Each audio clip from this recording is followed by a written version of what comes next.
그래서 지구 시스템. 우리가 사실 이제 이 단원 자체가 뭐 시스템에 대해서 배우는 건데, 시스템이란 건 그냥 어떤 영역이라고 생각하시면 됩니다. 그러니까 지구 시스템이란 건 그 지구 영역 전체를 얘기하는 겁니다. 그래서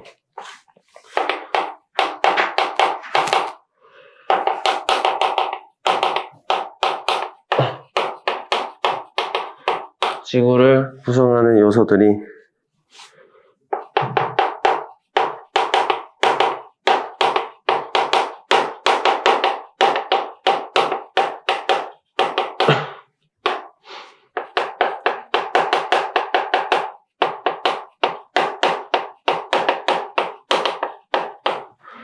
이제 여러 가지 구성 요소들이 구성돼가지고 다 같이 뭉쳐가지고 하나의 영역을 형성했다. 뭐 이렇게 이 정도 느낌으로만 받아주시면 됩니다. 그럼 이 시스템이란 건 애초에 다 독립적인 구조가 아니고요. 어디에 막 속해 있을 수도 있고, 뭐 독립적이어도 막 서로 계속 영향을 주고 받는단 말이야. 그러니까 우리가 살고 있는 이 지구라는 곳은 그 태양계의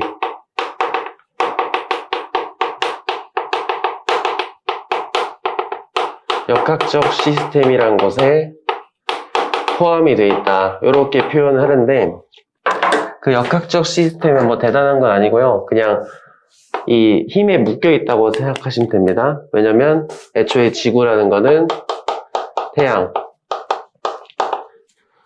있고 지구가 있으면 이 태양의 중력 때문에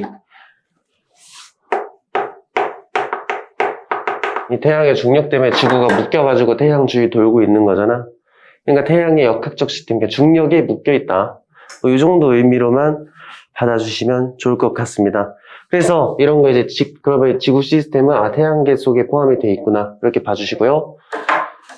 그 구성 요소가 있죠. 그래서 지구 시스템의 구성 요소 총 5가지가 있는데요. 첫 번째는 직권, 그리고 기권, 수권, 생물권,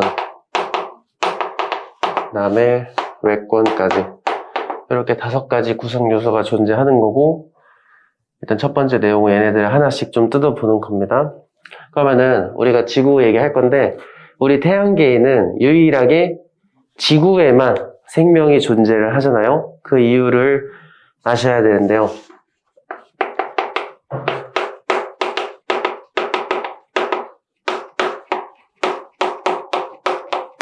뭐 여러 가지 이유가 있습니다. 그 중에서도 첫 번째는 태양으로부터 에너지를 지속적으로 공급을 받는 거잖아요.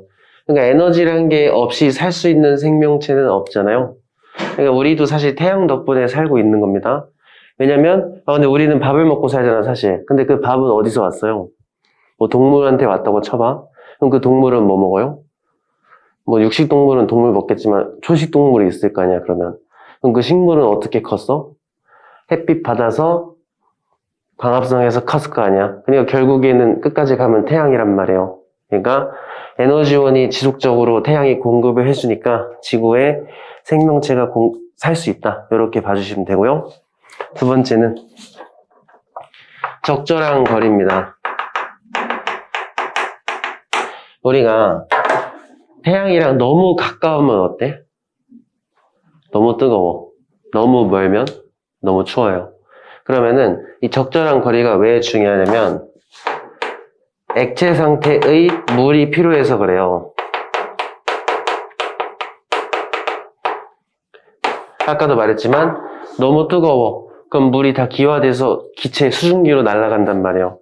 너무 추우면 얼음 상태란 말이야. 그러니까 근데 생명이 살려면 액체 상태의 물이 필요한 겁니다. 근데 그 적정 거리를 지구가 속해 있기 때문에 지구에 생명이 존재할 확률이 높아지는 거죠. 특히 이렇게 태양과의 적절한 거리를 유지하면서 액체 상태의 물이 존재하는 영역을 그래서 생명 가능지대 이렇게 표현을 합니다. 그냥 참고 용어 정도로만 알고 계시면 좋을 것 같아요. 요거는. 그 다음에 세 번째, 여기다 적어야겠다. 적절한 대기 성분, 그리고 두께입니다. 우리 지구 주변에는 공기로 쌓여 있잖아요. 대기로 쌓여 있잖아요. 그럼 이 대기가 하는 일이 되게 많단 말이에요. 첫 번째는 온도를 유지해주는 역할을 합니다. 작년에 열심히 공부했던 건데 기억하실까? 온실 효과라는 거 있죠? 이 대기 속에 포함되어 있는 기체가 햇빛을 그러니까 지구 복사에 흡수해서 재방출해서 온도를 좀 높게 유지해주는 거지. 그러니까 이제 이 대기가 온도 유지 담당을 해주는 거고요. 여기서 뭐 유해한, 이거 말고 여기다 쓰면 안 되지. 그다음에 온도 유지도 해주는 거고, 두 번째는 이 생명체한테 유해한 뭐 우주선이나 X선, 그리고 자외선 등을 대기가 막아주는 역할을 합니다. 특히 이런 거 특히 잘 막는 애들이 누구야? 오존이죠, 오존. 오존층이 이런 애들을 막아주는 역할을 하는 거지. 그리고 우주선은 타고 다니는 우주선 말고 우주 방사선을 줄여서 우주선이라고 부릅니다. 그러니까 우주에 들어오는 해로운 에너지, 그걸 우주선이라고 하는 거예요. 어쨌든 적절한 대기 성분이 이런 거를 좀 막아주는 역할을 한다. 그 다음에 쓰다 보니까 좀 이상하게 써줬는데 여기다 쓸게. 4번. 나중에 헷갈리지 않겠지? 4번을 보시면 자기장이라는 게 존재를 합니다. 이 자기장의 생성 이유도 좀 알아두시면 좋은데, 우리 뒤에서 할 거지만 이 지구 내부에 있는 외핵이라는 곳이 있죠? 이 외핵은 기본적으로 액체 상태로 좀 이루어져 있는데요. 액체 상태면은 대류라는 게 가능하죠. 대류를 혹시 까먹었을 수도 있으니까 뭔지 잠깐 설명해 보면은 이제 온도가 높으면 우리가 기본적으로 액체나 기체의 경우, 고체는 움직일 수가 없으니까 액체나 고체의 경우는 온도가 높아지면 입자가 활발해지면서 부피가 증가를 하죠. 근데 부피가 증가를 하면은 그만큼 밀도는 내려가는 거잖아. 그래서 보통 뜨거운 액체나 기체는 위쪽으로 가려고 합니다. 그렇죠? 그러면은 상대적으로 위쪽에 있는 차가운 애들은 부피가 작을 거 아니에요. 그러면 밀도가 크겠죠? 그럼 차가운 애들은 밑으로 내려오고 뜨거운 애들은 위로 올라가는 이런 상황이 연출이 되잖아. 내려와진 차가운 애들은 다시 뜨거워져 올라가고 이렇게 계속 순환하는 거를 대류라고 하죠. 어쨌든 이 외핵이라는 지구 중심의 핵에서도 대류를 하는데, 이 핵의 주성분이 철과 니켈이라는 금속이거든요. 그러니까 이제 금속이 막 왔다 갔다 거리니까 거기서 전기가 흘러요. 전류가 왜 흐르는지는 몰라도 됩니다. 그래서 전기가 흐르면은, 근데 전기가 하면 딱 떠오르는 게 있으면 좋아. 중2 때 배우는 거. 전기가 흐르면 자기장이 생기잖아. 그러니까 철과 니켈이 대류하면서 전류가 흐르는데 그걸로 지구의 자기장이 발생이 되는구나. 이렇게 봐주시면 되겠죠? 그래서 이 북극과 남극 기준인데 자기장이 왜 핵에서 만들어져가지고 이렇게 순환을 합니다. 뭐 이런 식으로. 그렇죠? 그래서 이제 굳이 극을 따지자면 남극이 자석의 N극을 담당을 하는 거고 북극이 자석의 S극을 담당을 하는 거죠. 우리가 자석에서 자기장이 외부로 튀어나오는 것을 N극, 들어가는 곳을 S극이라고 하니까 이렇게 좀 하나의 자석으로 좀 표현하면은 남극이 자석의 N극, 북극이 자석의 S극 이렇게 생각해 주시면 됩니다. 그럼 얘가 뭘 하는 건데, 이 자기장이 또 하는 일이 있는데요. 태양에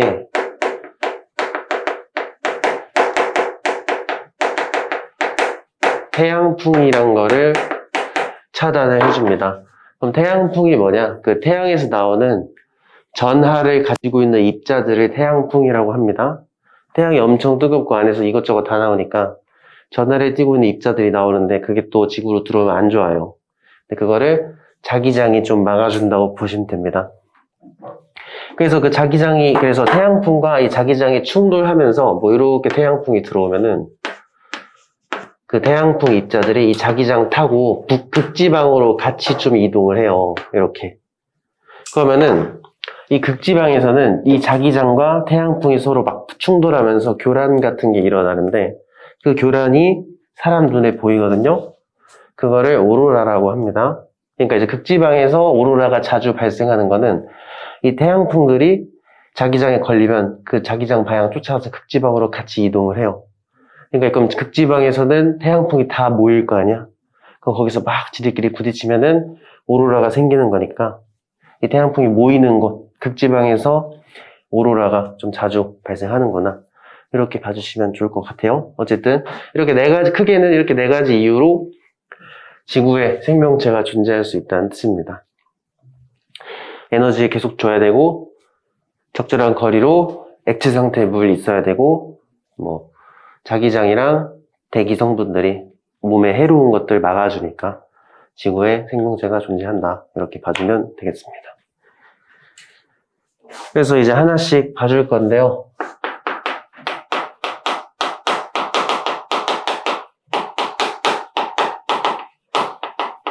이게 사실 중학교 때 다 배웠던 게 한 번 더 나오는 거라서 좀 부담이 덜 하지 않나? 그쵸?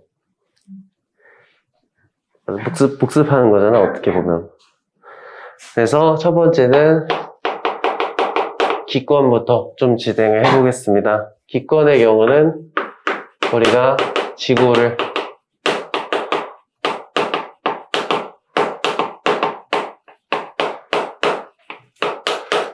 둘러싸고 있는 공기 또는 대기를 기권이라고 부르는 거죠.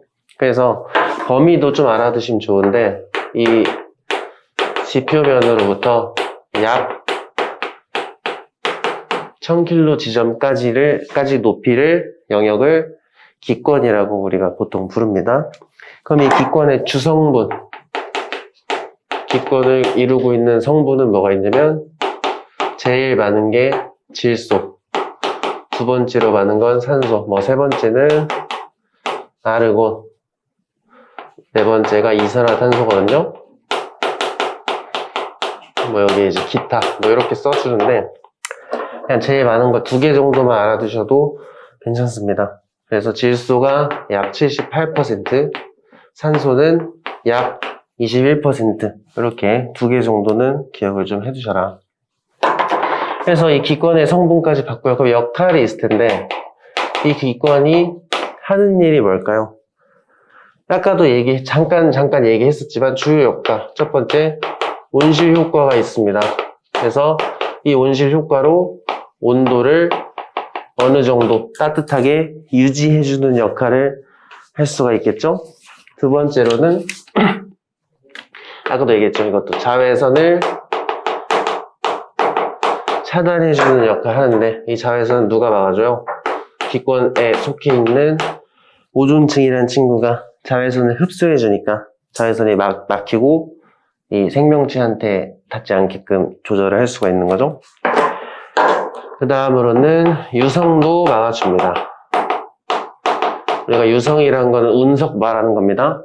이제 운석이 지구로 들어오면은 그 기권에 있는 공기와 마찰 때문에 열 때문에 다 녹아서 없어진단 말이에요. 그런 식으로 차단이 좀 되는구나 이렇게 봐주시면 되고요. 그 다음으로 하는 일이 기상 현상 그리고 지표 변화입니다. 그러니까 기상현상 같은 경우는 눈과 비를 얘기하는 거죠. 그 다음에 지표 변화는 뭘까?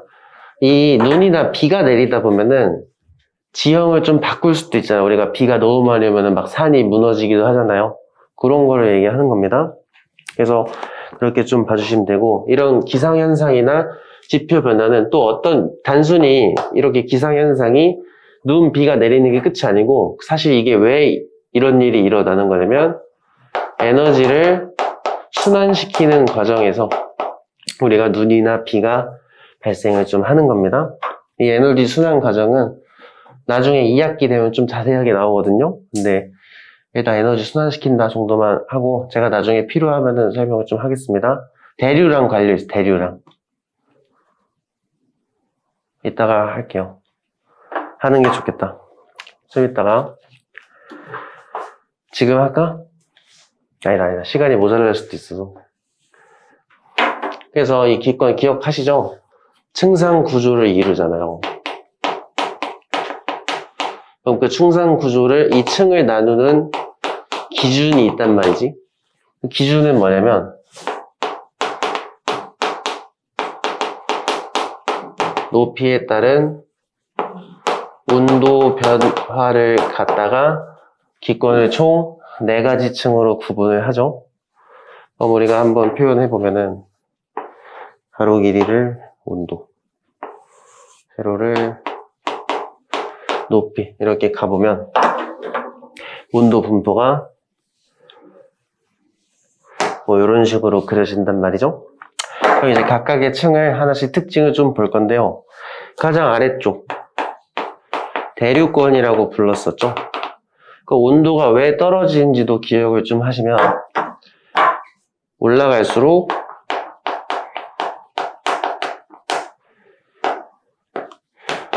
지구 복사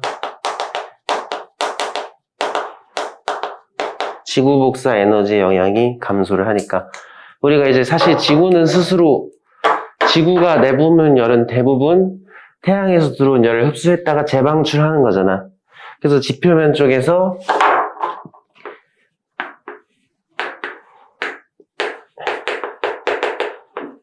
지구 복사 에너지가 이렇게 방출이 된단 말이에요.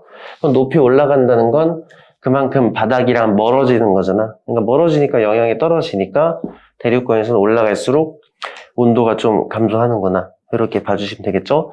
그 다음에 두 번째. 지금 구조가 아래쪽은 온도가 높죠? 위쪽은 어때? 온도가 차갑잖아요. 그럼 이렇게 아래쪽에 따뜻한 애들은 어디로 가고 싶어요? 위쪽으로 올라가고 싶고 상대적으로 위쪽에 있었던 이 차가운 애들은 내려오고 싶잖아. 그럼 이렇게 공기가 순환하는 현상을 대류라 그러죠. 그래서 대류 현상이 활발하다. 이렇게 기억을 해두시면 될 것 같고요. 이렇게 공기가 가만히 있지 못하고 계속 왔다 갔다 하는 거를 우리는 대기가 불안정하다. 이렇게 이야기를 합니다. 두 번째는 우리 공기의 양은 어디가 제일 많을 것 같아요? 올라갈수록. 이것도 좀 기억을 하세요. 올라갈수록 공기의 양은 감소를 합니다. 왜? 중력 때문에. 우리가 중력이란 건 지구랑 가까울수록 크거든요. 올라간다는 건 지구랑 멀어지는 거잖아. 그럼 지구랑 멀어지면 중력이 약해져. 힘이 약해지니까 공기가 많이 없는 겁니다. 아래쪽은 힘이 세잖아. 힘이 센 쪽에 공기가 많겠죠? 맞지? 그럼 저렇게 공기의 양이 줄어든 만큼 밀도도 떨어지는 거고요. 공기의 밀도가 떨어지겠죠? 이렇게 공기의 밀도가 떨어지면 결론적으로는 기압이 감소를 하는 겁니다. 기압이란 건 공기가 주는 압력을 뜻하죠. 그러니까 공기 양이 적어지면 압력도 떨어지는구나. 이렇게. 그럼 거꾸로 밑으로 내려올수록 공기 양도 많고 밀도도 높고 기압도 높겠죠. 그렇게 좀 기억을 해두시면 그러면은 이 대류권이란 건 전 영역 통틀어서 가장 공기가 많은 거잖아. 그렇다 보니까 수증기들도 다 여기 있어요. 유일하게 수증기가 분포하는 구역입니다. 중력이 세니까요. 그럼 이렇게 조건이 있어죠. 이거 기억하지? 수증기가 존재하고 대류가 활발하면은 뭐가 일어나지? 그렇지. 기상현상이 발생할 수 있는 유일한 영역이 되는 겁니다. 이렇게 좀 흐름 타가지고 한번 막 머릿속에 그려보면서 공부를 하시는 게 그냥 무작정 외우시는 것보다 훨씬 나을 겁니다. 그 다음에 한 칸 올라가면은 성층권이라는 친구 있죠? 성층권의 경우는 가장 큰 특징은 여기에 오존층이라는 게 존재를 한단 말이에요. 한 20에서 30km 영역에 오존층이 있거든요. 이 오존층이 하는 일은 자외선을 흡수하는 거잖아요. 그럼 자외선을 흡수하면은 에너지를 흡수했으니까 당연히 뜨거워지겠지? 그러니까 원래는 올라갈수록 지구랑 멀어지니까 추워져야 되는데 오존층이 에너지 흡수해가지고 뜨거워지니까 이 성층권에서는 온도가 올라가는 모습을 볼 수 있는 거죠. 그래서 성층권에서 온도가 높아질 이유가 뭐니 하면은 오존층 때문이다. 이렇게 얘기를 해주면 되겠지? 그래가지고 이 오존층이 존재하고요. 그럼 지금 구조가 여기는 차가운 공기가 아래에 있고 뜨거운 곳이 위에 있잖아요. 그럼 뜨거운 건 더 올라가려고 그러고 차가운 건 더 아래로 가려고 하잖아. 그럼 공기가 안 섞이는 거예요. 그래서 성층권에서는 공기가 섞이지가 않기 때문에 대류가 없고요. 이거를 우리는 안정하다 이렇게 얘기를 합니다. 대기가 안정화돼 있다. 그래서 대기가 안정적이기 때문에 보통 성층권에서 비행기 항로로서 많이 활용을 좀 하죠. 그런 내용도 있었습니다. 그다음에 세 번째는 중간권. 이 위에 건 좀 지워도 되죠? 중간권의 경우는 이제 오존층 영향도 오존층은 여기 있는데 여기까지 다 영향을 끼칠 수는 없잖아. 그러니까 오존층으로부터 어느 정도 멀어지기 시작하면은 다시 온도가 떨어진단 말이야. 이 온도 떨어진 이유는 항상 그거야. 올라갈수록 지구랑 멀어지니까. 알겠지? 그러니까 중간권에서 다시 지구랑 멀잖아요. 다시 올라갈수록. 그러니까 온도가 또 줄어드는 거 알 수 있는 거고요. 대류 똑같이 활발합니다. 왜요? 얘도 따뜻한 게 아래, 차가운 게 위에 있잖아. 이러면 섞인단 말이에요. 중간권에서는 대류는 활발한데 수증기가 없기 때문에 기상현상은 일어나지 않는구나. 이것까지도 기억해 두시면 되겠죠. 그 다음에 아까 이 기권의 역할 중에 유성 차단이 있었잖아. 그럼 보통 유성은 그 운석이 공기가 들어오면 공기랑 부딪히면서 마찰 때문에 녹아버리는 거라 했죠? 그럼 보통 그 운석 입장에서 처음으로 공기랑 많이 부딪히는 지역이 중간권이에요. 그래서 유성에서 보통 유성을 관측할 수 있구나. 요렇게. 왜냐면 내려올수록 공기 밀도가 올라가잖아. 그래서 운석에 영향 줄 만큼 처음으로 밀도가 커지는 쪽이 중간권이구나. 이렇게 보시면 됩니다. 마지막으로 맨 위쪽 열권입니다. 열권 같은 경우는 온도가 올라갈수록 높아지잖아요. 이거는 이제 지구 영향은 끝이고요. 이제 여기서부터 올라가면 태양이랑 가까워지죠? 그러니까 이 열권에서는 이제 올라갈수록 태양과 가까워지니까 태양의 영향을 많이 받아서 올라갈수록 온도가 높아지는구나. 이렇게 봐주시면 되고, 구조상 대류가 일어날 수 없는 그런 구조죠. 차가운 게 아래, 따뜻한 게 위에 있으면 대류가 불가능하니까 그렇게 봐주시면 되고, 그러면 태양의 영향을 제일 잘 받는 곳이 열권이잖아. 그럼 어떻겠어? 낮에는 뜨겁고 밤에는 추우니까 일교차가 커질 수밖에 없겠죠. 햇빛 받을 때는 싹 세게 받고 안 받을 때는 또 이제 아예 안 받아버리니까 온도 변화가 심할 수밖에 없다. 그다음에 아까 얘기했던 극지방에서 나타나는 오로라 있죠? 이 오로라는 열권에서 발생을 하는 겁니다. 그 다음에 이제 이거는 사실 여기부터는 공기는 거의 없어요. 그러니까 이제 인공위성이 돌아다니는데 보통 열권에서 돌아다닙니다. 이 정도 봐주시면 좋겠다. 그래서 우리가 기권에서 뭐 범위, 그 다음에 성분, 그리고 주요 역할, 그 다음에 충상구조 나누는 기준, 이름, 기준이 있고요. 각 층별의 특징, 이런 거를 다 한번 싹 정리를 해놔야 된다. 이렇게 말씀을 좀 드립니다. 뭐 하나 할라 했었는데 까먹었어. 그 다음에 이 층을 나누는 기준 되는 면이 있단 말이에요. 그렇지?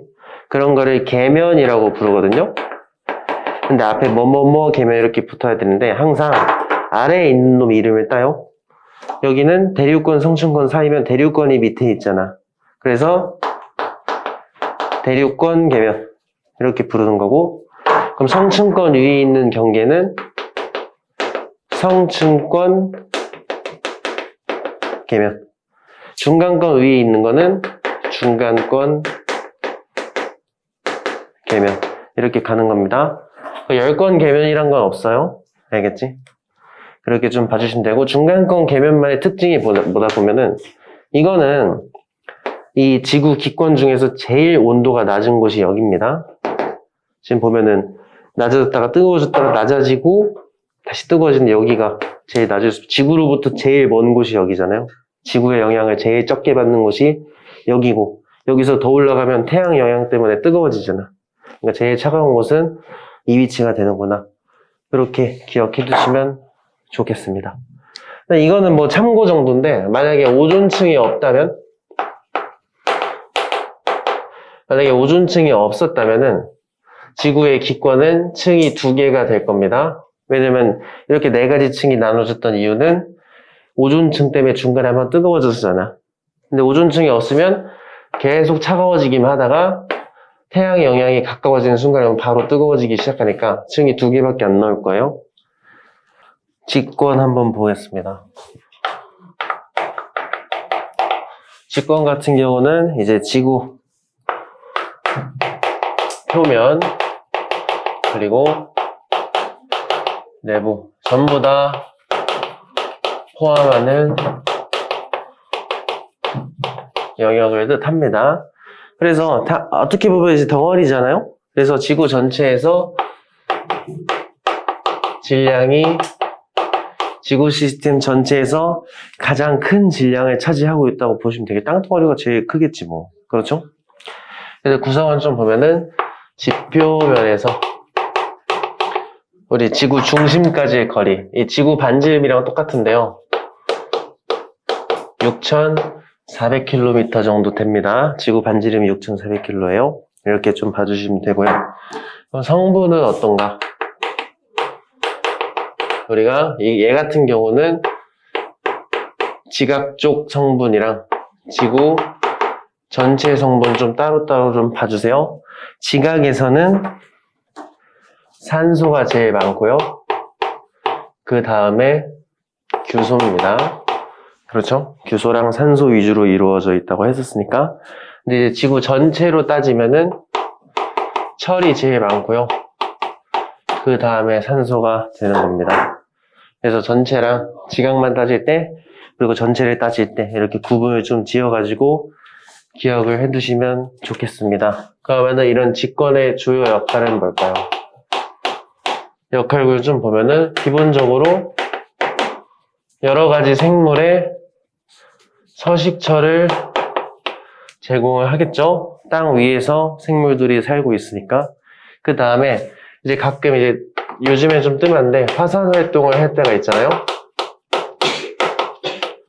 이렇게 땅에서 화산 활동을 하면은 대기 성분이 변화할 수가 있습니다. 왜냐면 화산 활동을 거칠 때 대량의 이산화탄소가 나오거든요. 그러니까 이제 이산화탄소가 공기 중에 침투를 하니까 공기 중에 이산화탄소 비율이 높아지겠죠? 뭐 이런 거 얘기하는 거고요. 그 다음에 이런 이 산악 지형이라던가 아니면 뭐 대륙 이런 지형들 있잖아. 이런 지형들이 대기와 해수 흐름에 영향을 주곤 합니다. 이게 뭔 말이냐면 예를 좀 들어보면은 그 중2 때 배우잖아요. 이렇게 아시아 쪽 대륙 있으면은 여기 이제 해류가 이렇게 흐른단 말이에요. 그럼 이 해류가 흐르다가 동남아시아 쪽에 막히니까 이렇게 돌아서 타고 올라가요. 그치? 이런 해류를 쿠로시오 해류라고 했었습니다. 기억나죠? 이거 그 중2 때 나오잖아요. 뭐 어쨌든 그러니까 이걸 외우라는 게 아니고 이런 것처럼 땅이 막으니까 바뀔 수 있잖아. 그런 식으로 영향을 준다는 뜻입니다. 대단한 건 아니고. 그 다음에 지표가요, 풍화되거나 침식이 되면은, 자, 일단 풍화 침식이 뭐냐면, 뭐 바람이나 아니면 물 이런 거에 의해서 그 땅이나 암석이 깎이는 현상을 풍화 침식이라고 합니다. 돌도 이제 깎이잖아요. 그렇지? 그런 게 깎여 나가면 그 깎인 그 잔여물이 어디로 가냐면 해수 쪽으로 가는 거야. 바다로 흘러 들어갑니다, 결국에는. 그래서 해수의 염류의 근원이 된다. 여기서 염류라는 건 뭐였냐면 그 바닷물에 녹아있는 물질들을 염류라고 하거든요. 뭐 가장 흔한 게 이제 염화, 나트륨, 그 다음에 염화, 마그네슘 이런 거 있단 말이에요. 근데 이런 애들의 나트륨이나 마그네슘 같은 거 있잖아. 이런 게 이제 땅에서 깎여 나갈 때 이제 물이 쓸려 나가면서 바다로 새어 들어가니까 그런 염류의 근원이 된다. 뭐 이 정도 기억해 주시면 좋겠습니다. 그럼 이 직권이란 것도 우리가 층을 나눈단 말이에요. 그래서 그림을 좀 그려보면은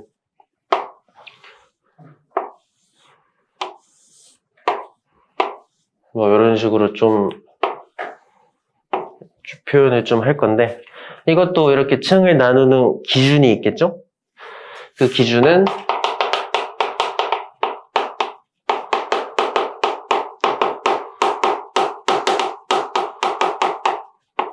깊이에 따라서 이 지진이 일어날 때 이 지진파의 속도가 조금씩 달라진단 말이에요. 근데 사실상 그 속도가 달라질 이유는 구성 물질이랑 상태에 따라서 달라지는 겁니다. 깊어질수록 주요 성분이 바뀌니까 그만큼 지진의 속도도 달라진다는 뜻입니다. 어쨌든 그래서 우리가 하나씩 좀 따져보면은 가장 껍데기 지각이라고 표현을 하죠. 그래서 지구의 가장 겉에면을 지각이라고 하는 거고, 주요 성분은 산소와 규소로 이루어져 있겠죠, 아무래도. 그래서 가장 겉에 껍데기다, 그렇게 봐주시면 되고, 우리 빅뱅 후반부에 나왔잖아요. 멘틀이랑 핵이 분리됐던 이유가 뭐죠? 뭐에 따라서 분리가 되더라? 뭐가 큰 애들은 아래로 가서 핵이 되고, 밀도죠. 그래서 이제 아래쪽으로 갈수록 밀도가 높구나. 그럼 밀도가 제일 작은 건 누구? 지각이 밀도가 제일 작은 상태가 되는 겁니다. 그렇게 기억을 해두시면 되고요. 이 지각 쪽에서는 우리가 위치에 따라서 이 지각을 또 두 종류로 구분을 해요. 그 두 종류 구분되는 지각을 기억해 두시면 되는데, 대륙 쪽 지각해서 대륙 지각이 있고, 바다 쪽에 있는 지각해서 해양 지각, 이렇게 구분을 좀 합니다. 그럼 각각의 차이점을 알면 되는데, 이거 좀 지울게. 그거 떠올리시면 좋아요. 우리 지각하면 그냥 산을 떠올려요. 산. 이렇게 산 떠올리고, 바다 쪽은 그냥 바다. 그래서 여기에 바닷물이 흘러 들어있는 이런 형태잖아요. 그러면은 특징을 보면은 대륙 지각은요, 두꺼워. 일단은 두께가 좀 두껍습니다. 여기서 여기까지를 체크해 주신다고 보시면 돼요. 상대적으로 해양 지각 쪽은 두께가 얇습니다. 이 차이가 있고요. 그럼 이 두께에 따라서 밀도가 달라져. 우리 두께가 두껍다. 결국 부피가 크다는 뜻이잖아요. 그럼 부피가 크면 밀도는 작아야 되겠지? 그 다음에 두께가 얇으면 그만큼 부피가 작다는 뜻이니까 해양 지각이 상대적으로 밀도가 좀 큰 편이구나.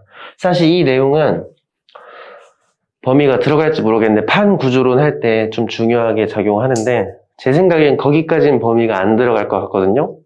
근데 거기 들어가면은 외울 게 너무 많아서 안 들어가길 바랍니다. 여러분도 바라세요. 알겠지? 어쨌든 이렇게 밀도가 작고 큰 거 기억을 좀 일단 해주시면 됩니다. 그 다음에 주요 구성 성분들도 좀 다른데, 이 대륙 지각을 구성하는 애들은 대부분 화강암질이라는 돌멩이로 되어 있습니다.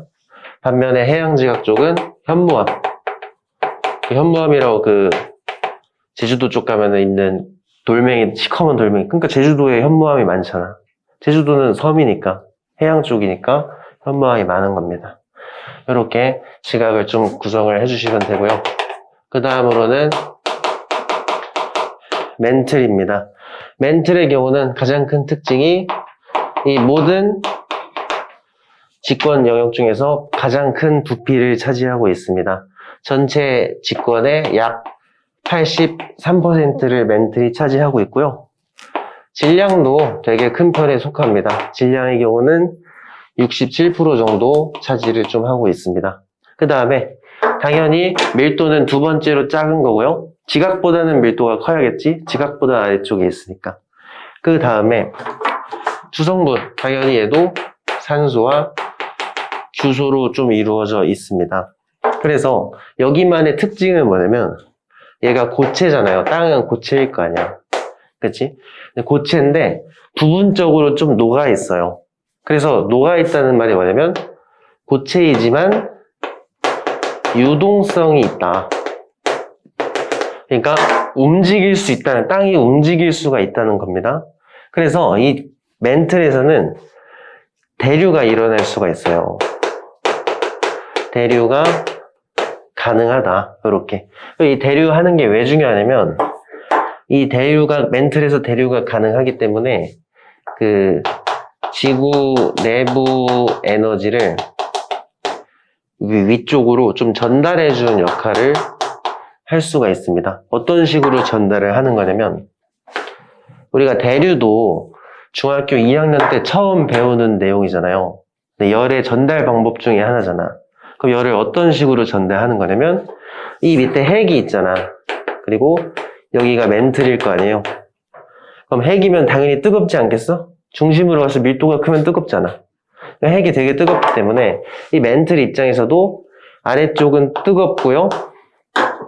상대적으로 위쪽은 차갑단 말이야. 그렇지? 그럼 뜨거워진 멘틀은 대류를 하면은 이렇게 위로 올라온단 말이에요. 그럼 상대적으로 여기 차가운 애들은 이렇게 가라앉으면서 멘틀도 이렇게 대류를 할 수 있는데 여기 지금 이 뜨거워진 땅이 위로 올라오는 거잖아. 이게 에너지 전달하는 거란 말이에요. 뜨거운 거를 옮겨주는 거잖아. 그래서 이게 좀 심하게 진행되면은 화산이 터지는 거예요. 좀 막 올라와. 그러면 화산 활동이 생기기도 하는 겁니다. 일단은 그 정도 기억을 해두시면 좋겠다. 질문 없죠? 네.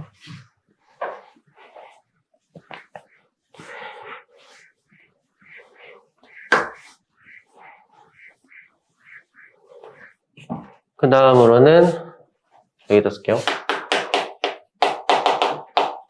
외핵입니다. 이 핵 중에서도 겉의 핵을 외핵이라고 부르죠. 이 외핵은 주성분은 철과 니켈로 구성이 되어 있고요. 이 외핵만의 특징은 액체라는 점입니다. 그래서 엄청 뜨겁기 때문에 액체가 되는 거지. 뜨거우니까 녹아가지고 액체 상태가 유지되는 겁니다. 그래서 이 액체 상태가 왜 중요하냐면 아까 얘기했죠? 여기서 이 철과 니켈이 대류를 하니까 이 대류하면서 전기가 흐르면서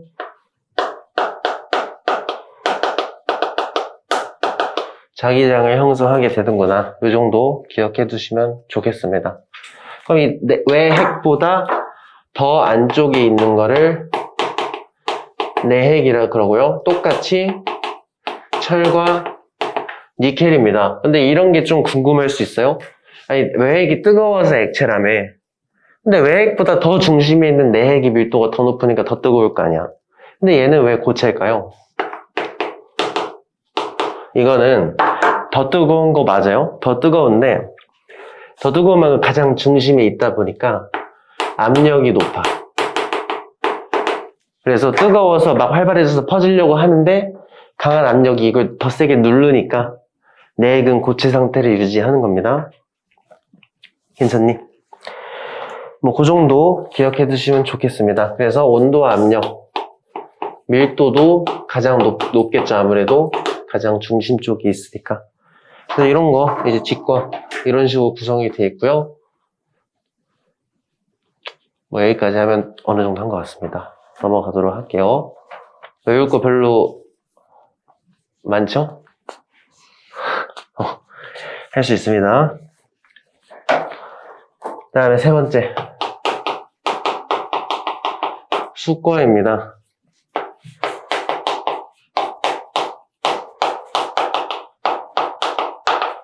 지구에 존재하는 물을 수권이라고 합니다. 그냥 물. 물이면 그냥 가리지 않고 전부 다 수권에 속한다고 보시면 됩니다.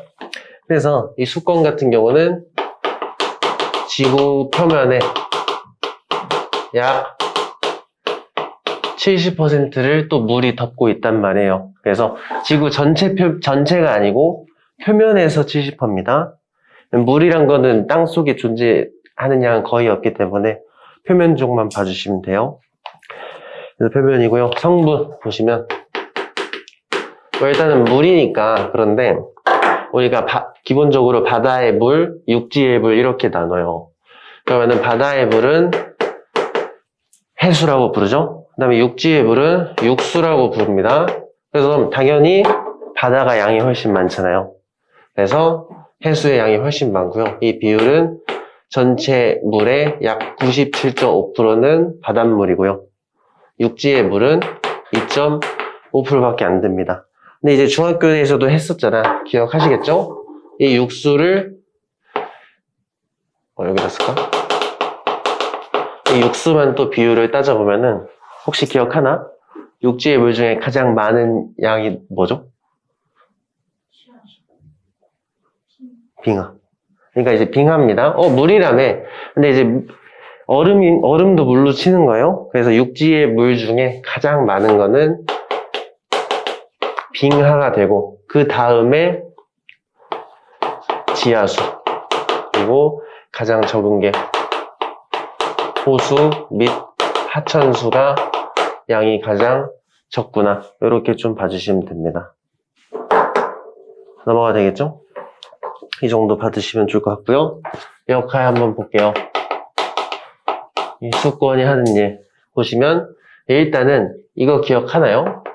이 비열이라는 용어를 혹시 기억하시나요? 비열이 뭐냐면 온도가 올라갈 때 필요한 에너지를 비열이라고 합니다. 그래서 만약에 비열이 크잖아? 비열이 커요. 이게 뜻이 뭐냐면 온도 1도 올리는데 필요한 에너지가 많다는 뜻입니다. 그러니까 온도가 올라가는 게 뭐예요? 온도라는 건 입자의 활발한 정도를 뜻합니다. 그러니까 다른 말로 좀 바꾸면은 내가 활발해지기 위해 필요한 에너지 이렇게 봐주시면 돼요. 그럼 비열이 크면은 내가 활발해질 때 필요한 에너지가 많은 거잖아. 그럼 뭐 온도 변화가 쉬울까요? 어려울까요? 많이 필요하면 어렵겠지. 그래서 비열이 크면 온도 변화가 어렵다. 일단 이렇게 좀 기억해 두시면 되겠죠? 그러면은 이 물의 비열이 1인데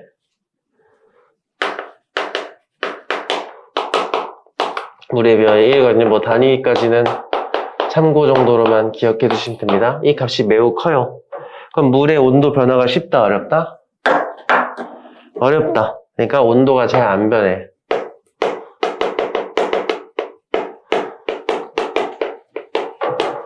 그러니까 뭐 거의 없다. 아니다. 이렇게 쓰면 또 혼란을 유발하니까 온도 변화가 어렵다. 그러니까 이제 지구 자체가 물로 덮여 있다 보니까 지구 평균 기온을 유지하는데 어느 정도 도움을 주고 있다. 이렇게 기억을 해두시면 좋겠습니다. 그 다음에 해양 생태계.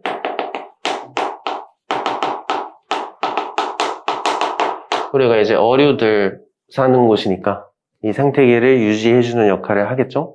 그 다음에 이 해수도 순환을 하거든요.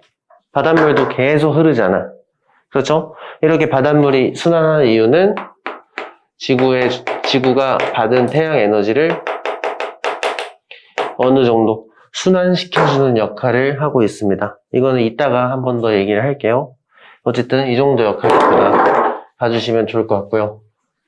그럼 이 해수들도, 수건들도 또 층을 나누잖아요.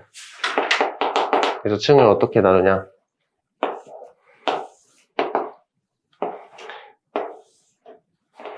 보통 이런 식으로 나누는데, 층을 나누는 기준. 깊이에 따른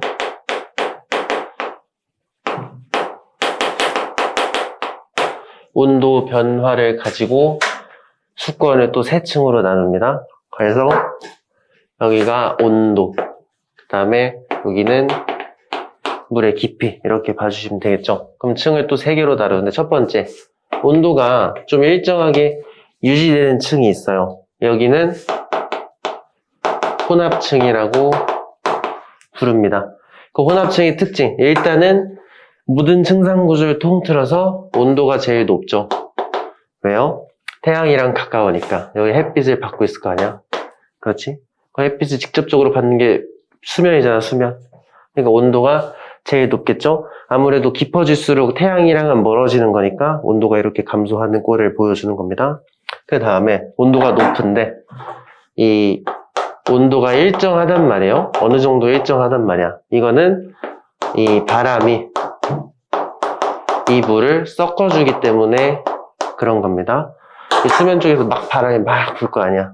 그럼 그 바람이 물을 이렇게 섞어주는 역할을 하는 겁니다. 바람이요. 그래서 온도가 일정한 이유는 바람이 물을 섞어주니까 이렇게 좀 기억을 해두시면 좋을 것 같고요. 뭐 특징을 좀 보면은 이 지구라는 건 저위도라는 곳이 있고 고위도라는 지역이 있잖아. 그 아무래도 햇빛을 더 세게 받는 쪽이 혹시 어딘지 아시나요? 고위도랑 저위도 중에? 저위도일수록 햇빛을 더 많이 받잖아. 그래서 저위도일수록 그 표층수온이란 건 가장 겉의 온도를 말해요. 여기 온도. 이 온도가 높고요. 거꾸로 고위도로 갈수록 온도가 좀 떨어진다. 이렇게 봐주시면 되고요. 두 번째는 이 혼합층의 두께가 있어요. 이 층의 두께 있잖아요, 이거는 바람이 셀수록 두께가 늘어나겠죠? 왜냐면 바람이 세면 더 잘 섞어줄 거 아니에요? 더 잘 섞어주다 보니까 혼합층의 두께가 증가를 하는 거고, 보통 중위도 지역이 바람이 제일 세게 불거든요? 근데 이 중위도에서 바람이 세게 부는 거는 2학기 지구과학에 나와요. 지금은 그냥 중위도가 바람이 세구나, 이렇게 좀 기억을 해두시면 좋겠습니다. 그 다음에 그 밑에 있는 층을 우리는 수온 약층이라고 부릅니다. 이거 같은 경우는 우리가 바람의 영향이 뭐 심해까지 이어질 일은 없잖아. 그럼 내려가다 보면 바람 영향이 못 미치는 곳이 나올 거 아니에요. 그때부터를 우리는 여기를 수온 약층이라고 부르는 겁니다. 그럼 내려갈수록 온도가 떨어지고 있지. 왜요? 깊어질수록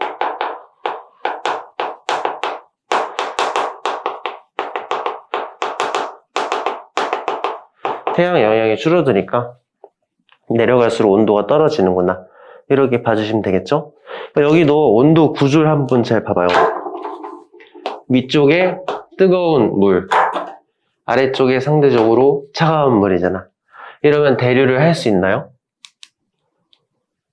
뜨거운 거는 올라가려고 그러고 차가운 건 더 떨어지려잖아. 그럼 물이 안 섞이잖아요. 2층은 대류를 못하게 하는 겁니다. 그러니까 이거를 말을 좀 더 어렵게 하면은 이 대류의 근본적인 이유를 한번 뭐 하는 애인지 생각을 해봐. 열을 전달해 주는 거잖아. 그러니까 대류를 못 한다는 건 이 위아래 층과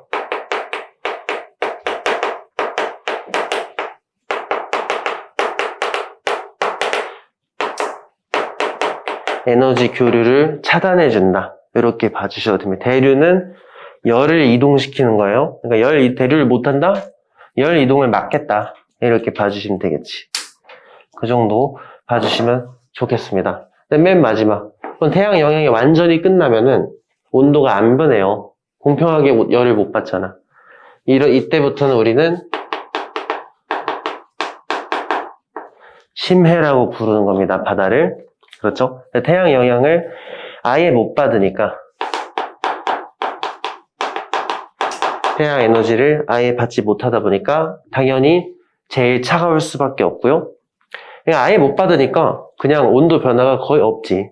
사계절 내내 온도가 거의 안 변하는구나. 이렇게 기억을 좀 해두시면 됩니다.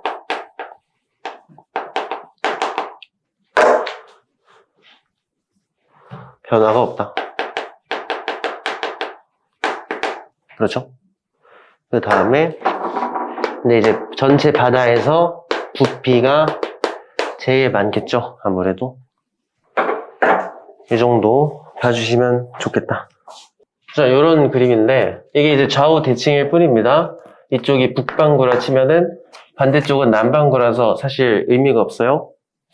뭐 요런 그림인데 이게 무슨 그림이냐면 그 각 층에 구분을 좀 지어 놓은 겁니다. 그래서 맨 위쪽 영역을 혼합층, 그리고 그 아래는 수온 약층, 그리고 그 아래를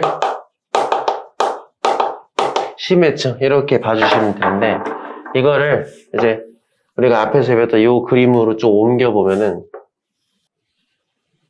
자, 이렇게 세 개로 좀 보는 겁니다. 하얀색은 저위도인 영역의 층상 구조를 나타내는 겁니다. 그러니까 요거를, 이 그림은 얘를 여기 0도를 보고 싶으면은 0도 쪽에 선을 띡 그리면은 이거를 그래프로 이렇게 나타낸 겁니다. 특징만 알면 돼요. 지금 가만 보면 아까 온도가 제일 높다 했잖아. 그렇죠? 그래서 여기 표층 수온의 여기 값이 온도 값이에요. 온도가 제일 뜨겁지? 온도가 제일 높고요. 바람은 좀 덜 불어요, 여기가. 저위도 지역은 바람은 별로 불지 않습니다. 그래서 혼합층의 두께가 좀 얇은 거를 이만큼이죠, 이만큼. 혼합층의 두께가 좀 얇구나, 이렇게 봐주시면 되고요. 반대로 제가 여기 파란색으로 그린 거, 요거는 중위도가 됩니다. 그래서 표층 수온은 저위도보단 추워. 그렇지? 근데 바람이 많이 분다 했었죠? 그러니까 혼합층 두께가 꽤 두꺼운 모습을 볼 수 있겠지. 그 다음에 마지막으로 주황색으로 표시한 거는 고위도가 됩니다. 고위도는 햇빛을 받는 양이 거의 없단 말이에요. 그래서 층이 없어요. 층이 없다. 온도가 그냥 다 차갑다. 이렇게 그래프 모양 보고 저위도를 말하는 건지 중위도를 말하는 건지 고위도를 말하는 건지 이렇게 구분을 좀 지을 수 있어야 됩니다. 그 다음으로는 생물권입니다. 여기서 이제 지구에 사는 미생물을 포함한 모든 생물을 생물권이라고 부르는 거예요. 그러니까 미생물들도 포함하는 겁니다. 그냥 지구에 살고 있으면 다 생물권에 포함되는구나. 이렇게 보시면 되고요. 이 권을, 이런 그림을 좀 자주 볼 겁니다. 여기에 뭐 이제 직권, 수권, 기권이 있으면 생물은 이 모든 권역에 전부 다 영향을 끼칠 수 있잖아요. 땅에도 영향 줄 수 있고, 뭐 하늘에도 줄 수 있고, 물에도 줄 수 있으니까 모든 영역에 이렇게 걸쳐 있다. 뭐 이런 식으로 좀 표현을 합니다. 뭐 공간적으로 겹쳐 있다 이런 거. 생물이 주로 하는 일이 뭘까요? 역할. 일단 보시면 풍화 침식을 시킵니다. 이제 걸어 다니다 보면은 땅 같은 게 깎여 나갈 수 있잖아요. 생물이 지표를 좀 풍화 침식을 좀 시킬 수 있다. 그러면서 뭐 지형을 변화시킨다던가 아니면 성분의 변화를 주기도 좀 합니다. 뭐 이런 거는 뭐 죽어서 막 시체가 이제 땅에 섞인다던가 뭐 이러면은 성분이 바뀔 수 있잖아요. 그런 거를 얘기하는 겁니다. 그 다음에 식물의 경우는 광합성을 하잖아요. 광합성은 식물만 할 수 있는 거고, 이 호흡이라는 과정은 동식물 모두 가능한 겁니다. 그렇죠? 그럼 이 광합성과 호흡도 뭐 하는 건지 좀 알고 계시면 좋거든요. 광합성은요, 우리가 이산화탄소랑 물, 그리고 에너지, 이 에너지는 햇빛이 되겠죠? 이걸 이용해서 산소하고 양분을 만드는 거잖아. 이때 이 양분은 포도당을 얘기하는 겁니다. 맞지? 그 다음에 호흡은 거꾸로예요. 호흡이란 건 이 식물이 만든 양분, 포도당, 그 다음에 양분과 산소를 이용해서 이산화탄소, 물을 만들고요. 에너지를 만드는 거지. 이 에너지로 생물이 삶을 이어가는 거죠. 양분을 분해해서 에너지를 얻는다. 이렇게 봐주시면 됩니다. 그러니까 이거는 에너지는 동식물 다 필요한 거잖아. 광합성은 식물만 가능하죠. 이게 이제 왜 영향을 주나요? 지금 공기 중에 광합성 같은 경우는 기권에 있는 이산화탄소 감소시키는 역할을 할 수 있잖아요. 맞지? 반면에 호흡은 공기 중에 이산화탄소를 증가시키는 거잖아. 이렇게 식물이 광합성과 호흡을 이용해서 기권의 성분을 좀 변화시키는 일도 한다. 뭐 이 정도 봐주시면 좋겠습니다. 그 다음에 이 시간이 지나면서 처음부터 생물이 세 가지 영역에 다 영향을 끼친 건 아니죠? 이것도 우리 그 지구의 탄생 그거까지 막 복습하면서 같이 엮으면 좋아요. 왜냐면 최초 생명체는 수권에서 탄생을 했잖아요. 수권에서 막 진화를 거듭하다가 광합성이 가능한 물질이 생기면서 그럼 공기 중에서 물속에서 막 광합성을 하니까 산소가 막 찰 거 아니에요. 그 산소가 물에 꽉 차면 밖으로 나간단 말이야. 그러다가 오존층이 생기면서 생물이 이제 육지로 올라오기 시작을 하는 거죠. 그러니까 이제 처음부터 다 영향을 끼쳤던 거 아니고 수권에서 이제 오존층이 생기고 나서 지구로 넘어왔다가 오늘날 기권까지 영향을 끼치게 된 거지. 뭐 이런 거 또 물어볼 수 있는데 사실 거의 안 물어보긴 합니다. 그냥 참고 정도로만 알아두시면 됩니다.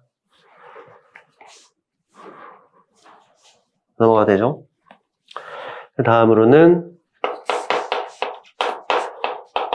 외권입니다. 외권의 경우는 지구 밖에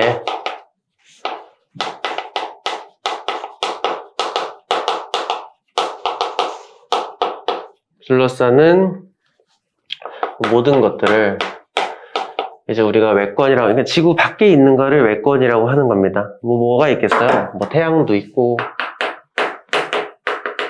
뭐 별도 있고, 뭐 등등, 그냥 지구 밖에 있는 전체를 외권에 속한다. 이렇게 얘기를 합니다. 참고로 자기장도 외권에 속합니다. 그 외핵에서 만들어지긴 하는데, 결국엔 지구 밖에서 이렇게 돌고 있단 말이에요. 그래서 외권 쪽에 좀 포함을 시켜주시면 됩니다. 그래서 얘네들이 하는 일은 뭐 일단은 태양 같은 경우는 지구의 주요한 에너지원으로서 사용을 하는 거잖아요. 이렇게 봐주시면 되고, 이 지구 자기장 아까 무슨 일 한다 했어요? 태양풍이나 뭐 아니면 지구 생명체들한테 유해한 우주선 같은 거 좀 차단해주는 역할, 이런 일을 해준다 그랬죠, 자기장이. 외권이 하는 일은 뭐 이 정도라고 보시면 됩니다. 사실 외권은 시험 문제에 거의 안 나오긴 합니다. 뭐 어쨌든 이렇게 봐주시면 돼요. 그래서 우리가 이렇게 요거까지 좀 기억해두면 되겠다. 그래서 우리가 이 외권이랑요, 이 외권 속에 있는 지구의 뭐 기권, 수권 이런 애들 있잖아. 여기서 얘네들 사이에서 물질 교환은 없어요. 왜 지구랑 우주랑 밖으로 막 물질이들이 들어왔다 나갔다 하지 않지? 들어오려고 해도 다 유성이 되면서 막아지잖아. 그러니까 물질 교환은 하나도 없는 거예요. 뭐 있긴 한데 거의 없지 사실은. 근데 에너지 교환은 매우 활발하다.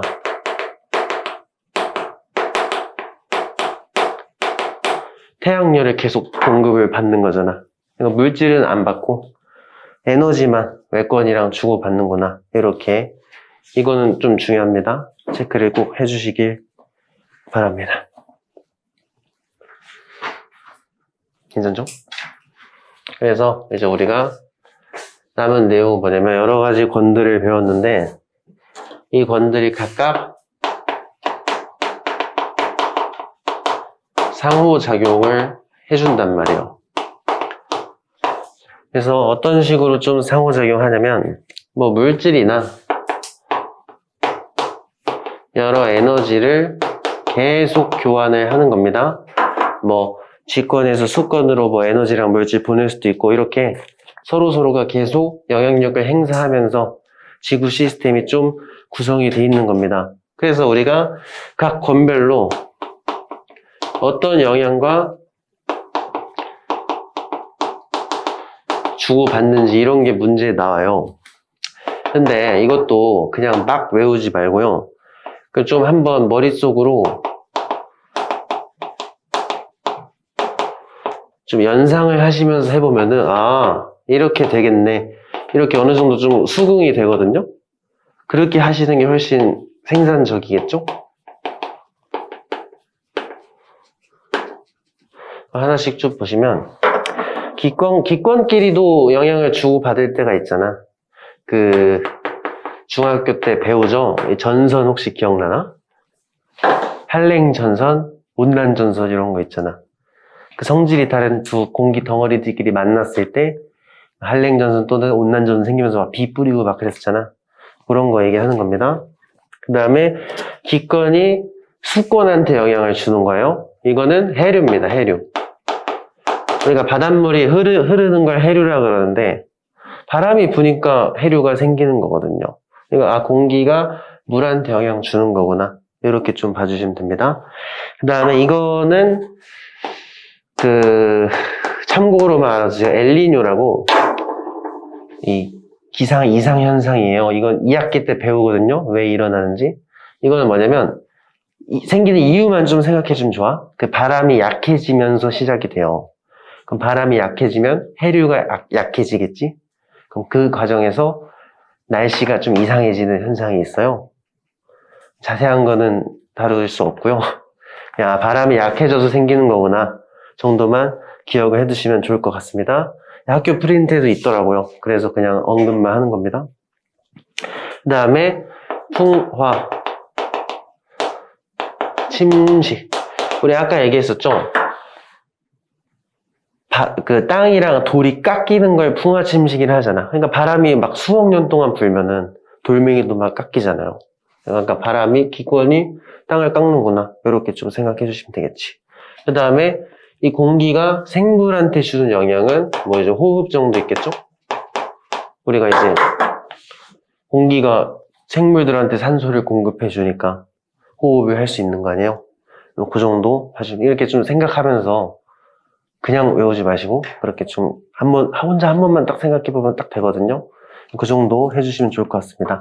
그 다음에 물이 공기한테 영향 주는 거는 이제 태풍이 좀 있습니다. 태풍 같은 경우는 우리가 좀 생각을 해보면은 이게 에너지를 우리가 좀 전달해주는 과정에서 태풍이 생기는 거거든요. 어떤 식으로 전달해주는 거냐면 우리가 뒤에 나오겠지만 저위도는 에너지가 좀 넘쳐요. 왜? 뜨겁잖아. 그리고 고위도는 에너지가 좀 부족합니다. 그래서 이 균형을 맞추기 위해서 저위도에 남는 에너지를 고위도로 보내주는 작업이 필요합니다. 어떤 식으로 보내주냐면 얘가 이제 저위도 바다라고 쳐봐요. 그럼 저위도 바다는 뜨겁잖아. 그렇지? 그럼 뜨거운 공기는 바닷물이 막 계속 증발하면서 위로 올라가겠죠? 그럼 이게 엄청 심하면은 우리가 이것도 중3 때 배우잖아. 이렇게 공기가 올라가다 보면은 막 구름이 생기잖아요. 그렇지? 근데 이 구름이 생기는 정도가 좀 심하면은 그게 태풍이 되는 겁니다. 근데 물이 증발하는 거 한번 생각해봐. 물이 일단은 수증기가 돼야 뭐 올라가던가 말던가 할 거 아니야. 그럼 물이 수증기가 될 때는 혹시 열을 흡수해야 돼요? 뱉어야 돼요? 물을 흡수해야 됩니다. 왜 흡수해야 되냐? 물은 기본적으로 액체지. 수증기는 기체잖아. 그럼 액체 대 기체 하면 누가 더 에너지가 많은 상태예요? 이거는 누가 더 활발한지 생각해 보면 돼요. 액체가 활발해? 기체가 활발해? 기체가 더 활발하잖아. 그러니까 액체가 기체가 될 때는 에너지를 흡수를 해야 됩니다. 그럼 이 저위도에 남는 뜨거운 에너지를 얘가 흡수해가지고 구름이 막 올라가는 거야. 수증기가 된 상태로. 그 상태에서 막 이렇게 태풍이 형성이 된단 말이에요. 그럼 이 태풍이 이제 고위도로 갑니다. 고위도에 이제 육지로 왔어. 육지까지 넘어왔어. 그럼 이 육지로 넘어오면은 이 육지로 넘어온 태풍이 이제 여기서 태풍은 항상 뭐를 동반해? 비를 동반하잖아요. 오다가 이제 얘가 식은 거야. 이제 수증기가 다시 식어서 액체로 변하는 겁니다. 여기까지 와서 수증기가 다시 액체로 돌아오면서 비가 내리는 거란 말이에요. 그럼 거꾸로 갈 때 액체가 기체가 할 때 에너지 흡수했잖아. 그럼 기체가 액체가 될 때 에너지를 어떻게 하겠어요? 방출을 하겠죠. 그러니까 여기서 얘가 에너지를 막 뿌리는 거야. 그렇지? 그럼 이게 뭐야? 저위도에 남는 에너지 태풍이 가져갔다가 고위도에서 뿌려주는 거란 말이야. 사실 그 과정에서 막 건물이 파괴되고 그러는 겁니다. 뭐 어쨌든 그러니까 저위도에 남는 에너지를 고위도로 옮겨주는구나. 이렇게 봐주시면 돼요. 그래서 보통 태풍의 생성은 바다에서 생성이 되고 없어지는 건 육지 쪽에서 없어진단 말이야. 수권에서 이제 기권 쪽으로 태풍이 생성이 되잖아요. 이제 바람이 되는 거잖아요. 물이 어떻게 보면은. 그러니까 수권이 기권한테 영향 주는구나. 이렇게 하고 동시에 이런 방식으로 에너지를 옮겨주는구나까지 기억을 해두시면 좋겠습니다. 일단 이것까지 해보고 시간 보고 얘기 좀 할게요. 그 표정이 좀 어두워졌어. 그 쉬는 시간 딱 끝났을 때 그 엄청 밝았거든요. 좀 근심 가득한 표정으로 바뀌어가지고 걱정이 돼가지고. 수권과 수권의 영향은 그 해수가 섞이는 거, 바닷물이 섞이는 거 정도로 예시가 나옵니다. 그치? 그 다음에 물이 직권한테 영향을 줄 수도 있어요. 파도가 굉장히 오래 치면은 또 이제 절벽 같은 게 깎이지 않아요? 그치? 그러니까 침식을 좀 일으킬 수 있다. 그러면서 이제 막 절벽 같은 거 만드는 겁니다. 그 다음에 물이 생물한테 주는 영향은 그냥 뭐 물을 제공하겠지 뭐. 모든 생명체는 물이 필요하잖아. 그렇지? 그 다음에 직권이 기권한테 주는 영향은 우리 그 화산가스입니다. 우리가 아까 화산 폭발을 하면은 이산화탄소를 기권 쪽에 공급해 준다 그랬잖아. 그거 얘기하는 겁니다. 그 다음에 땅이 물한테 영향 주는 거는 아까 우리 땅 속에서 풍화 침식하면 그 쪼가리들이 바다로 스며들어간다 그랬잖아. 그게 염류의 근원이 된다 그랬었죠? 그렇지?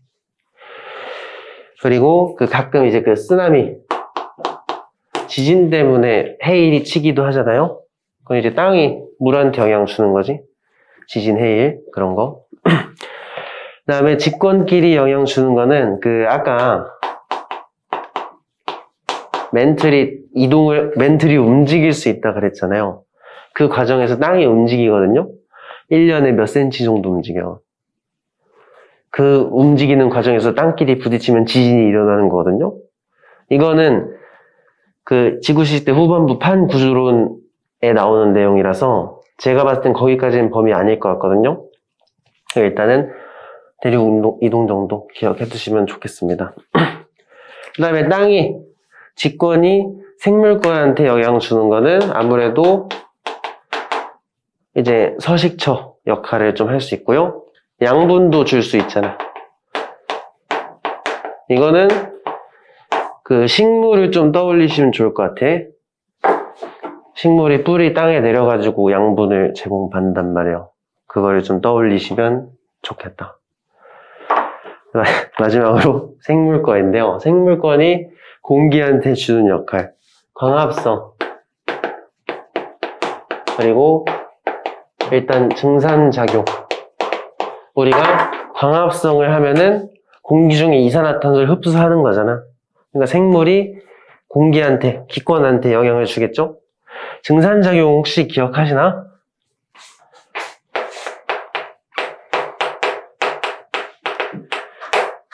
증산작용은요, 그 식물의 이파리에서, 여기 식물 이파리가 있겠지? 그 이파리에 있는 물이 있을 거야, 물. 그렇죠? 그럼 이 식물 이파리에 있는 물이 수증기로 바뀌어서 수분을 빼는 과정을 증산작용이라고 합니다. 알겠지? 그럼 이걸 거치면은 어쨌든 식물에서 물이 밖으로 나오는 거잖아. 공기 중으로. 그러니까 공기 중에 수분이 아무래도 증가를 하겠죠? 그러니까 생물이 기권에 영향을 주는구나. 이렇게 봐주시면 좋겠고, 생물이 물에 영향 주는 거. 생물이 용해되면서, 그러니까 물이 이제 미생물 같은 경우는 물에 녹을 수가 있잖아. 녹아서 플랑크톤 같은 거 둥둥 막 떠다닐 거 아니에요. 그런 거 얘기하는 거고, 가끔 이제 생선 같은 것도 죽으면 물속에서 썩을 거 아니에요. 생선이 죽으면 물속에서 부패를 하는데, 그러면 수질 성분을 좀 악화시킬 수도 있겠지? 그런 식으로 영향을 끼칠 수 있다. 이렇게 봐주시면 되고, 생물이 직권에 영향 주는 거는 일단은 풍화가 있습니다. 생물도 이제 걸어 다니다 보면은 땅을 깎을 거 아니에요. 동물들도. 그리고 아니면 인간의 경우는 사실 이미 땅을 직접적으로 깎아서 건물 올리고 막 하잖아요. 그런 거 얘기하는 거고, 그 다음에 생물이 죽어서 땅에 묻히면 화석 연료를 생성을 할 수가 있습니다. 알겠죠? 식물이 죽어서 땅에 묻혀서 화석되면 그게 화석 연료입니다. 그게 이제 기름이 되고 석유가 되는 거야. 마지막에 뭐 생물 대 생물은 먹이사슬 정도. 지들끼리 먹이사슬을 형성해서 뭐 포식자 이런 걸 만들 거 아니에요? 이렇게 봐주시면 되는데, 지금 뭐가 되게 많잖아. 근데 여러분이 이번 주에 숙제 하시면서 보면은, 그냥 일단 읽어보면은, 한번 문제 풀 때 그냥 한번 생각을 해보세요. 뭐 예를 들면은, 뭐 바다 쪽에 동굴이 생겼다. 동굴이 왜 생겼을까? 바다 쪽이니까 파도가 계속 치면서 땅이 파여가지고 동굴이 생겼겠네. 그러면 수권과 직권에 대한 영향이겠네? 이런 식으로 하는 거야. 이거 어떻게 다 억지로 외워요? 말이 안 되잖아. 안 그래도 이런 것도 많은데. 그렇지? 그러니까 계속 연상을 하면서 문제 푸시는 거를 추천드립니다.